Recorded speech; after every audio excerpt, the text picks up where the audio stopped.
Hello, and welcome to the topic Mixed Connective Tissue Disease in the Rheumatology module.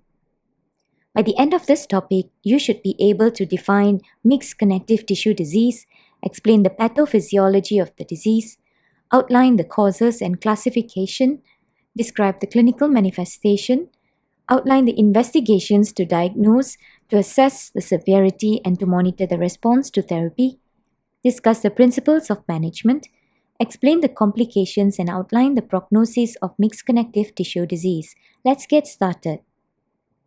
Mixed connective tissue disease is an autoimmune disease characterized by the presence of elevated blood levels of anti-U1 ribonucleoprotein or RNP antibody, together with a mix of symptoms of SLE, scleroderma, and polymyositis.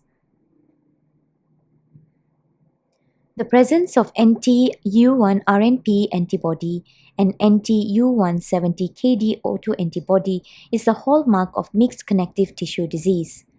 Although the cause of MCTD is unknown, with few factors have been listed out such as infection, drugs, toxin, UV radiation, and chemical, and these factors can lead to apoptotic modification and molecular mimicry.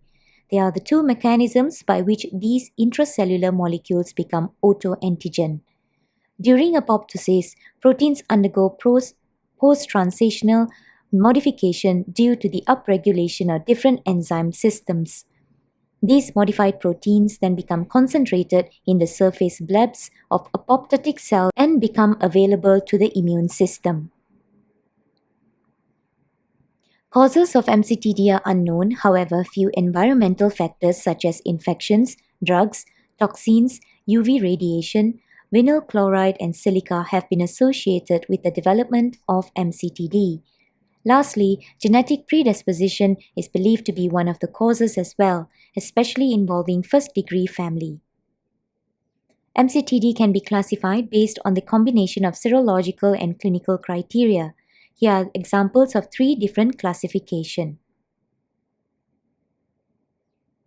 The initial symptoms include arthralgia, malaise, myalgia, and low-grade fever. For skin, common presentations include Raynaud's phenomenon, hand edema, calcinosis cutis, telangiectasia, erythema nodosum, hair loss, and vasculitis of the digits. Discoid plugs and malar rash, which are common presentations of SLE, can also occur.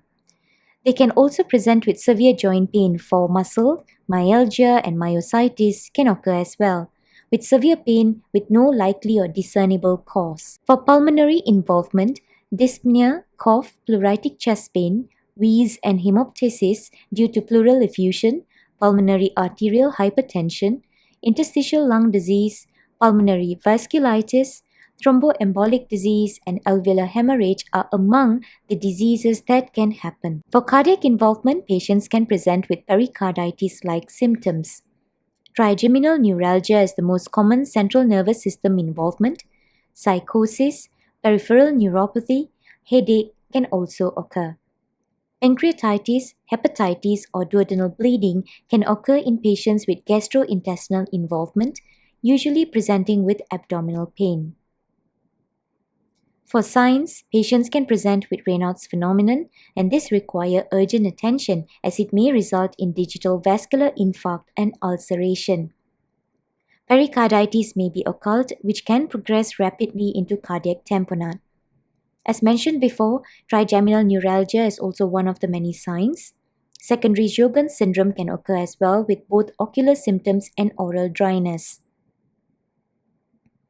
Investigations are aimed to diagnose include immunological markers, which comprises of high titer speckled pattern of anti-nuclear antibodies, usually more than 1,280, high titer of anti-U1 RNP, and anti-U170KD antibody, then positive rheumatoid factors and anti-CCP. For bedside investigations, it includes an ECG to look at any hemiblock, bundle branch block, changes secondary to pericarditis and pericardial effusion, a pulmonary function test to look at any reduction in diffusion capacity for carbon monoxide, forced vital capacity, forced expiratory volume, and also a 6-minute walking test for patients with interstitial lung disease. Lastly, a urinalysis to look for proteinuria in patients with renal involvement. For lab tests, order a creatinine kinase, which is a muscle enzyme if myositis is suspected, and a full blood count to help look for anemia or leukopenia. As for imaging studies or functional studies, they can be offered include chest radiography to assess infiltrates, effusion, or cardiomegaly. An echocardiogram is done for patients with effusion or chest pain to evaluate for pulmonary hypertension or valvular disease. An ultrasonogram or CT scan is done to evaluate abdominal pain, which is indicated in the presence of serositis, pancreatitis, or visceral perforation.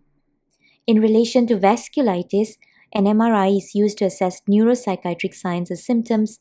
An X-ray is done for joints to look for small, asymmetrical periarticular erosions. Medium-sized arterial occlusions can occur in patients with Raynaud phenomenon, hence angiogram should be offered. In case of pancreatitis, send for serum lipase and amylase, which can be elevated. As we mentioned before, mixed connective tissue disease is an autoimmune disease. Hence, the aim is to suppress the action with corticosteroids being one of the most common drugs to be used, mainly to manage synovitis in either active or more severe disease. Anti-malarial drugs are used in the practice as well as to manage synovitis, and this may help to prevent disease flares. Non-steroidal anti-inflammatory drugs are used to help with arthritis or arthralgia. Immunosuppressive drugs are being used to manage refractory synovitis and pulmonary hypertension in some patients. To treat the symptoms and signs, calcium channel blockers may be used to manage patients with Raynaud's phenomenon as it causes vasodilatation and possible antiplatelet effects.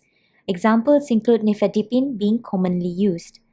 Phosphodiesterase inhibitors, endothelin receptor antagonists, prostaglandins are the few drugs that can be prescribed to treat pulmonary hypertension. Lastly, heartburn or swallowing problems can be one of the presentations of the disease, hence proton pump inhibitors is the drug of choice for this presentation.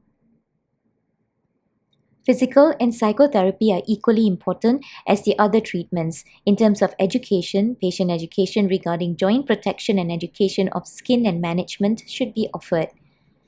For physical therapy, aerobic and endurance training, range of motion exercise to maintain availability of the range, passive stretching, including splinting for joint protection, and strengthening total body exercise include proximal musculature should be taught to patients and encourage them to actively carry them out at home.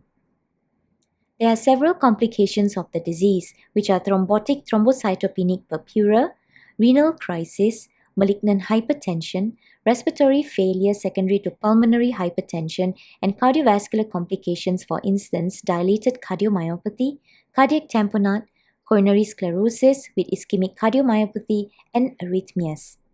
As the patients are on long-term immunosuppression, infection can occur, and this will accelerate atherosclerosis. Malignancy can occur as a side effect of immunosuppression as well. Lastly, transverse myelitis is a rare CNS complication that may occur. Almost 1/3 of the patients with MCTD undergo complete resolution, while the remaining 2/3 can develop life-threatening complications. Prognosis depends on which organ is affected, the degree of inflammation, and the rate of progression of the disease. The most common cause of death is due to pulmonary hypertension. Other causes of death include interstitial lung disease, infections, cardiovascular disease, and malignancies.